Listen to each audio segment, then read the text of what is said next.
بسم اللہ الرحمن الرحیم۔ السلام علیکم ورحمۃ اللہ وبرکاتہ۔ محترم ناظرین، محرم الحرام کے مہینہ میں اہل تشیع کے جلوسوں میں عموماً سجا ہوا ایک گھوڑا برآمد ہوتا ہے۔ اس گھوڑے کو ذوالجناح کہا جاتا ہے۔ ناظرین، ذوالجناح اس مشہور گھوڑے کا نام ہے جو میدان کربلا میں امام علی مقام امام حسین رضی اللہ تعالی عنہ کے ساتھ تھا۔ ناظرین گرامی، ذوالجناح کہاں سے آیا تھا اور امام علی مقام امام حسین کو یہ کیسے ملا، اور پھر شہادت کے بعد یہ گھوڑا کہاں چلا گیا تھا، یہ تمام تر تفصیلات آج کی ویڈیو میں آپ جان سکیں گے۔ صرف اتنی سی گزارش ہے کہ ویڈیو کو آخر تک ضرور دیکھیے گا۔ ناظرین محترم، کہا جاتا ہے کہ اسکندریہ کے علاقے میں جو مصر کے شمال بحیرہ روم کے جنوبی کناروں پر واقع ہے، ایک گھوڑا جو آزاد پھرتا رہتا تھا۔ یہ گھوڑا افسانوی کرداروں کا مالک تھا۔ بہت سے بہادروں اور مہم جوؤں نے اس کو گرفتار کرنے کی کوشش کی مگر ناکام رہے۔ اس طرح اس گھوڑے کا قصہ زبان زد عام ہو گیا۔ ایک طرح گھوڑے کا ذکر مافوق الفطرت داستان کے طور پر ہونے لگا۔ بادشاہ مقوقس نے رسول خدا صلی اللہ علیہ وسلم کی خدمت میں بے مثال تحفے بھیجنے کی خاطر اپنے کارندوں کو اس گھوڑے کو پکڑنے کی خاطر روانہ کیا۔ مقوقس کے کارندے اس گھوڑے کو پکڑنے میں تو کامیاب ہوئے، لیکن اس پر سوار ہونے میں ناکام رہے۔ اس گھوڑے کو اسی طرح رسول اکرم صلی اللہ علیہ وسلم کی خدمت میں روانہ کیا گیا۔ سکندریہ سے مدینے تک کے تمام راستے میں اس گھوڑے کو بڑے بہادر افراد قابو میں رکھتے۔ جب اس منہ زور گھوڑے کو رسول خدا کی خدمت میں حاضر کیا گیا تو رسول خدا صلی اللہ علیہ وسلم نے اس جانور کو انتہائی پسند فرمایا۔ جب رسول خدا صلی اللہ علیہ وسلم نے اس کی گردن پر ہاتھ پھیرا تو اس نے خوشی کا اظہار کیا۔ اس کے ساتھ ہی اس کی منہ زوری اطاعت میں تبدیل ہو گئی۔ رسول خدا صلی اللہ علیہ وآلہ وسلم نے اس وقت اس کو ذوالجناح کا لقب عطا فرمایا تھا اور پرورش کے لیے اس کی رسی جناب مولا علی علیہ السلام کے ہاتھ میں دے دی۔ اس طرح یہ ان کے ساتھ ایسے چل پڑا جیسے صدیوں سے منزل کی تلاش میں بھٹکنے والے مسافر کی روح کو منزل پا لینے کے بعد قرار آیا ہو۔ ذوالجناح کا رنگ بے داغ موتی کی طرح سفید تھا، لہٰذا پتہ چلا یہ ذوالجناح حقیقت میں رسول اللہ صلی اللہ علیہ وسلم کا ہے۔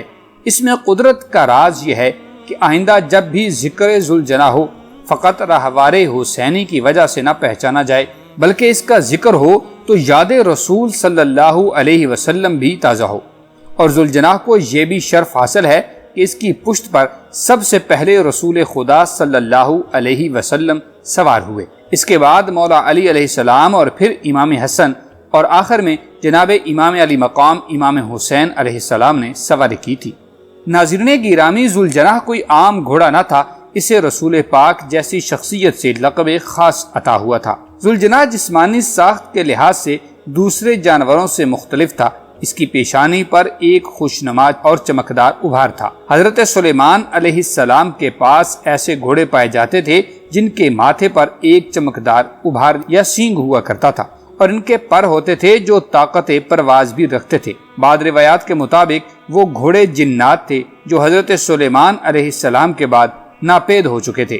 ناظرین گرامی، حضور صلی اللہ علیہ وسلم کی زوجہ محترمہ نے بھی جس گھوڑے کا کھلونا بنایا تھا وہ گھوڑا بھی پروں والا تھا، جس کو دیکھ کر رسول اکرم صلی اللہ علیہ وسلم نے تبسم فرمایا تھا۔ کچھ مورخین ذوالجناح کے بارے میں لکھتے ہیں کہ حمیری خاندان میں سے بازان یمن کا بادشاہ تھا۔ جب بازان کا انتقال ہوا تو اس کے بڑے بیٹے شہر بن بازان کو تخت پر بٹھایا گیا، اور امام الانبیاء صلی اللہ علیہ وسلم کو بھی جشن تاج پوشی میں شرکت کی دعوت دی گئی۔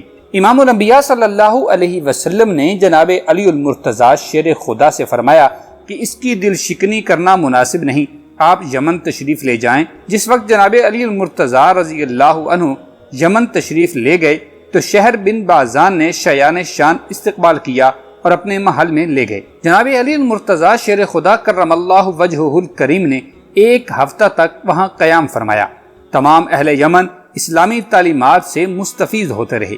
ایک ہفتہ کے بعد جناب علی المرتضیٰ رضی اللہ عنہ نے واپسی کا ارادہ فرمایا تو شہنشاہ یمن نے بہت سے تحائف بارگاہ میں پیش کیے۔ ان تحائف میں ایک گھوڑی بھی تھی جس کے بارے میں شہنشاہ یمن نے عرض کیا کہ جناب محترم، ہمارا حمیری قبیلہ گھوڑوں کے معاملے میں بہت خوش نصیب ہے کہ عرب کی اعلیٰ ترین نسل کے گھوڑے ہمارے پاس موجود ہیں۔ انہی میں سے یہ ایک گھوڑی ہے۔ جناب علی المرتضیٰ شیر خدا رضی اللہ تعالی عنہ نے فرمایا ہم وہ گھوڑی دیکھنا چاہتے ہیں۔ بادشاہ کے حکم پر اس کا ایک غلام گھوڑی باہر لے آیا۔ جناب علی المرتضیٰ رضی اللہ تعالی عنہ نے باہر جا کر گھوڑی کو دیکھا اور اس غلام سے فرمایا ذرا اس کو ہمارے سامنے دوڑاؤ تاکہ ہم اس کے قدم دیکھیں۔ غلام نے حکم کی تعمیل کی۔ اسی دوران جناب علی المرتضیٰ رضی اللہ تعالی عنہ نے نگاہ فرمائی کہ گھوڑی 4 قدم چلتی ہے، پھر پیچھے دیکھتی ہے اور کسی وجہ سے ہنہناتی ہے، پھر 4 قدم چلتی ہے۔ جناب علی المرتضیٰ شیر خدا رضی اللہ تعالی عنہ نے شہنشاہ یمن کی طرف دیکھ کر فرمایا اس گھوڑی کے انداز بتاتے ہیں جیسے اس کا کوئی بچہ پیچھے رہ گیا ہے۔ اس نے ہاتھ جوڑ کر عرض کیے حضور واقعی اس کا ایک بچہ ہے۔ ناظرین گرامی، علی المرتضیٰ شیر خدا نے فرمایا وہ تم نے ساتھ کیوں نہ دیا؟ شہنشاہ یمن نے کہا حضور ہمیں دینے سے انکار تو نہیں مگر اس کا بچہ بیمار ہے۔ محترم دوستو، علی المرتضیٰ شیر خدا نے فرمایا بتاؤ اسے کیا بیماری ہے؟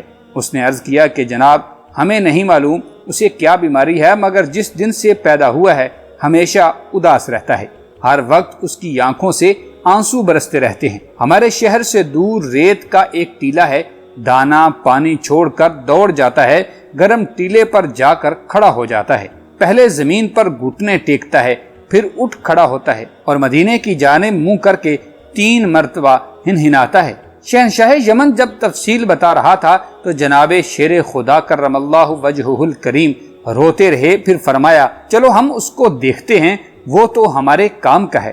جناب علی المرتضیٰ شیر خدا شہر سے باہر تشریف لائے، ٹیلے پر دیکھا تو وہ دائیں پہلو کے بل سویا ہوا تھا۔ جب اس کے قریب آئے تو وہ مولا کی خوشبو محسوس کرتے ہی دوڑ کر جناب کے قریب آ کر کھڑا ہو گیا۔ حضور علی المرتضیٰ شیر خدا رضی اللہ تعالی عنہ نے اس کے گلے میں اپنی باہیں ڈال دی، کافی دیر تک روتے رہے، پیار کرتے ہوئے فرمایا تم نے ابھی سے یہ تیور اپنا لیے ہیں، وہ وقت ابھی بہت دور ہے۔ ناظرین گرامی، جناب علی المرتضیٰ شیر خدا رضی اللہ تعالی عنہ نے پوچھا کہ اس بچے کا نام کیا ہے؟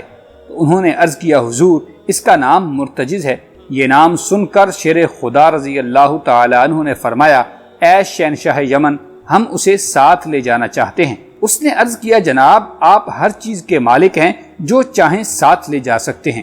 ناظرین گرامی، علی المرتضیٰ شیر خدا رضی اللہ تعالی عنہ مرتجز کو یمن سے مدینے اپنے ساتھ لے آئے تھے۔ جب جناب مولا علی علیہ السلام مدینہ میں تشریف لائے اس وقت امام حسین علیہ السلام اپنے بابا کے پاس آ کر عرض کرنے لگے بابا جان جو تحفہ آپ میرے لیے لائے ہیں وہ مجھے دے دیں۔ ناظرین گرامی، حضرت مولا علی علیہ السلام نے گھوڑی منگوائی۔ ابھی گھوڑی کچھ دور ہی تھی کہ مرتجز نے ماں کو چھوڑ دیا اور دوڑ کر امام حسین علیہ السلام کے قدموں پر منہ رکھ دیا۔ اس وقت اس کی عجیب کیفیت تھی، کسی وقت قدموں پر منہ لگاتا، کسی وقت سرکار علیہ السلام کے ہاتھوں پر آنکھیں لگاتا۔ امام حسین علیہ السلام نے مرتجز کے گلے میں باہیں ڈال کر اسے بہت پیار کیا۔ ناظرین گرامی، 10 محرم الحرام جناب امام علی مقام امام حسین کی شہادت کے بعد ذوالجناح کہاں گیا؟ جب 10 محرم الحرام کو امام مظلوم نے ریت کربلا پر سجدہ کے لیے سر جھکایا تو ذوالجناح نے پروانے کی طرح شمع امامت کا طواف کرنا شروع کر دیا۔ ہر آگے بڑھنے والے بدبخت کا راستہ کاٹا۔ اسی دوران شہزادی سکینہ سلام اللہ علیہا اپنے بابا کے پاس آ گئیں۔ امام علیہ السلام نے ذوالجناح کو حکم دیا کہ جنگ بند کر دے اور شہزادی سکینہ کو خیام تک پہنچا دے۔